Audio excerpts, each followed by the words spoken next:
selama 8 tahun saya berupaya untuk sabar, dan saya mohon agar seluruh Indonesia bisa mendoakan anak saya.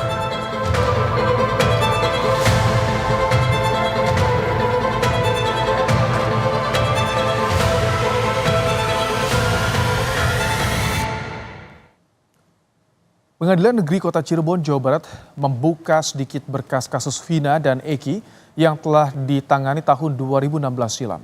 Saat itu, ada 8 terdakwa yang ditangani dengan 3 berkas berbeda.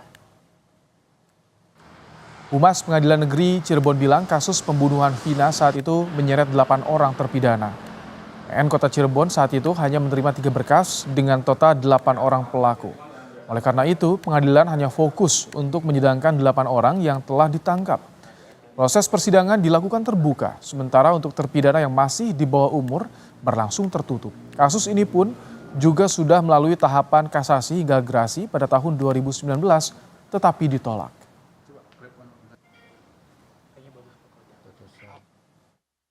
Mengenai putusan yang Vina dan Eki ya, Nah itu ada 3 berkas. Mereka semua sudah mengajukan kasasi, yaitu upaya hukum sampai ke gerasi tahun 2019. Hasilnya? Saya belum nggak bisa, seperti 7 terdakwa ya, 7 terpidana itu ya. Ya, semuanya yang diponis seumur hidup. Tuh. Hasilnya gerasi itu? Gerasi ditolak. Menanggapi pengakuan mantan terpidana kasus pembunuhan Vina yang telah bebas, Saka Tatal yang bilang dipaksa mengaku oleh polisi saat penyelidikan kasus Vina, anggota Kompolnas Yusuf Warsi menyatakan telah berkoordinasi dengan Polda Jawa Barat. Dalam waktu dekat, Polda Jabar akan memberi tanggapan soal ini.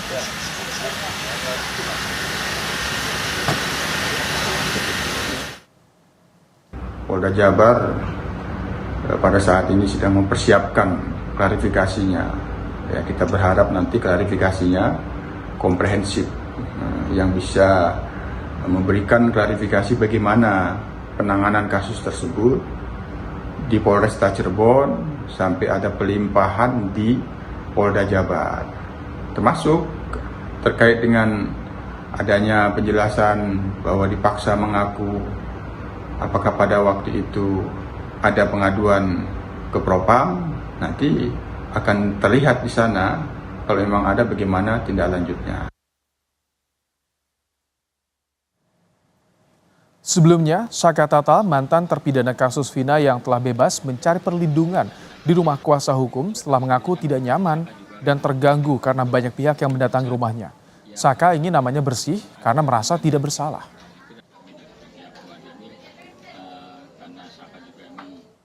Bahwasanya saya tidak melakukan apa yang dituduhkan. Saya kepayanya itu normal biasa kayak dulu lagi. Bahwa saya sebenarnya tidak bersalah sama sekali. Terus juga banyak tekanan juga kok dari oknum-oknum polisi waktu itu.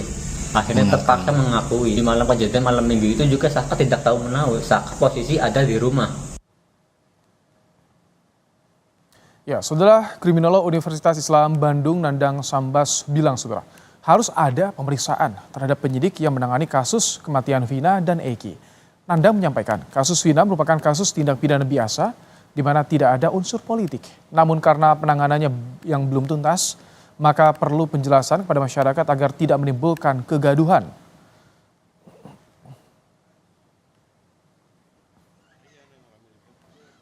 Itu ada yang 3 orang yang menurut juga pengakuan para saksi. Nah, ini harus diungkap. Saya pernah mengatakan coba periksa penyidik yang awal menangani ini, ya. Konon katanya sekarang kan Polda sudah terjun, Kompolnas sudah terjun, Mabes sudah terjun. Periksa, minta keterangan dari penyidik awal yang menangani ini, karena pintu pertama dan pintu utamanya adalah penyidikan awal. Untuk informasi lebih lengkapnya, saudara, kita akan bergabung dengan jurnalis Kompas TV, ada Muhammad Syahri Romdon. Selamat petang, Syahri. Apakah sudah ada tanggapan dari polisi terkait dengan tuduhan polisi melakukan di luar prosedur terhadap para pelaku pembunuhan Vina? Ya, baik Kim di studio dan selamat sore, Dara. Secara resmi dari pihak kepolisian sangat dinanti oleh kami dan juga oleh atas utamanya. Karena sejak awal kembali ini dan menjadi banyak perhatian banyak pihak, banyak menanti bagaimana tanggapan resmi dari pihak kepolisian. Kami sebagai yang bertugas di wilayah telah berupaya untuk melakukan konfirmasi tersebut sejak beberapa hari lalu. Bahkan di hari itu pada saat terjadinya pada ada informasi beberapa petugas Polda Jawa Barat yang datang ke Cirebon untuk melakukan pendalaman terhadap 3 orang yang diburu oleh petugas kepolisian. Kemudian di hari kami sudah juga meminta konfirmasi kepada pembusuran, namun mendapatkan beban yang sangat singkat, yakni diinformasikan setelah ditangkap nantinya. Pada saat kami menanyakan hal yang kedua, yakni bagaimana tanggapan Polda Jawa Barat terkait banyaknya atau sebagian para kuasa hukum terpidana ini menemukan kembali pernyataan tertangkap yang dilakukan oleh penyidik pada saat itu, namun Kombes Surawan tidak memberikan tanggapannya tersebut. Dan hari ini kami bertemu dengan Kapolres Cirebon Kota AKBP Hadianto menyampaikan secara jelas dan gamblang bahwa kasus ini ditangani oleh Polda Jawa Barat sehingga Polres Cirebon Kota tidak memiliki kewenangan sedikit pun untuk memberikan penjelasan apapun baik dari awal maupun pada tahapan yang saat ini sedang didalami oleh tugas kepolisian Polda Jawa Barat.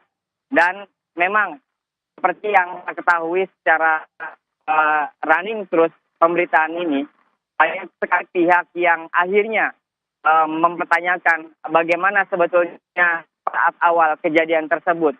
Apakah memang yang terus diceritakan bahwa memang ini adalah terjadi melibatkan TKP tepat di belakang saya di jembatan layang, ataukah memang ternyata kejadian yang merupakan kecelakaan lalu lintas seperti disampaikan kuasa hukum dari beberapa partai ini. Kami terus masih menunggu penjelasan dan perkembangan terbarunya dari kepolisian. Rahmat Ibrahim. Baik, terima kasih Muhammad Syahri Romdon untuk laporan Anda langsung dari Cirebon, Jawa Barat.